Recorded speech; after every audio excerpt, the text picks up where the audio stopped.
வணக்கம். இன்னைக்கு வீட்டுக்கு தேவையான 5 பயனுள்ள குறிப்பை பற்றி பார்க்க போகிறோம். வாங்க வீடியோக்குள்ளே போகலாம். நம்ம வாங்குற ஜெவ்வந்தி பூவில் பார்த்தீங்கன்னா நிறைய பூவில் காம்பு இல்லாமல் இருக்கும். அந்த மாதிரி காம்பு இல்லாமல் இருக்கிறத கட்டுறது ரொம்ப கஷ்டம். அதே டைமில் சாமிக்கு வைக்கிறது ரொம்ப சிரமம். அதுக்கு ஒரு சூப்பரான வழி, டெய்லி நம்ம ஏற்றுற பத்தி குச்சி இருக்குல்ல, அதை சேமித்து வச்சுங்க. அந்த குச்சியை பூவோட காம்பாக யூஸ் பண்ணிங்கன்னா சாமிக்கு ஈஸியாக வைக்கலாம். சூப்பராக இருக்கும். ட்ரை பண்ணி பாருங்கள்.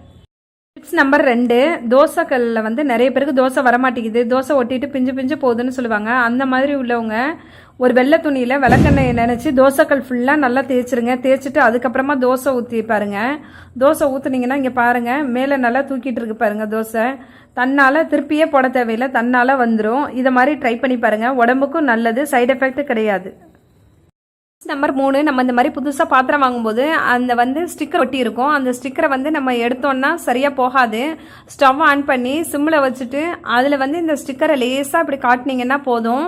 காட்டிட்டு இப்போ கையாட்டி பிச்சிங்கனாலே அழகாக ஸ்டிக்கர் வந்துடும். ஸ்டிக்கர் வந்ததுக்கப்புறம் அந்த பிசு பிசுன்னு இருக்கும் அந்த இடம் ஒரு மாதிரி. அதை உடனே வினிகர் இருக்குல்ல, ஒரு துணியில் வினிகரை நினச்சிட்டு அந்த ஸ்டிக்கர் ஒட்டின இடத்த நல்லா தேய்ச்சிருங்க. தேய்ச்சிட்டிங்கன்னா போயிடும், இருந்த இடமே தெரியாமல் போயிடும் பாருங்க. அப்படி இல்லைன்னா உங்கள்கிட்ட நெயில் பாலிஷ் ரிமூவர் இருந்துச்சுன்னா அந்த நெயில் பாலிஷ் ரிமூவரை எடுத்து இதே மாதிரி ஒரு துணியில் நினச்சிட்டு அந்த ஸ்டிக்கர் ஒட்டின இடத்துல தேய்ச்சிங்கன்னா இருந்த இடமே தெரியாமல் போயிடும். இதை ட்ரை பண்ணி பாருங்கள், நிச்சயமாக நல்லா இருக்கு. டிப்ஸ் நம்பர் 4, இந்த மாதிரி புளிச்ச மோர்லாம் இருந்துச்சுன்னா அதோட எக்ஸ்ட்ரா நிறைய தண்ணியை கலந்து ஒரு நாள் ஃபுல்லாக ஊற விட்டுருங்க. ஊற விட்டுட்டு அதை எந்த செடியாக இருந்தாலும் பரவாயில்ல, அந்த செடிக்கு ஊற்றும் போது நிச்சயமாக செடி கொழு கொழுன்னு நல்லா வளரும்.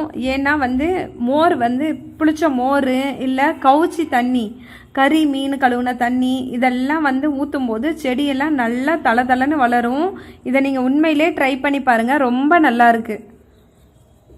டிப்ஸ் நம்பர் 5, இந்த மாதிரி ஒரு பேஸ்ட் வாங்கி எப்போவுமே கிச்சனில் ஸ்டவ் கடியிலையோ இல்லைன்னா திண்டில் எங்கேயாவது வைங்க.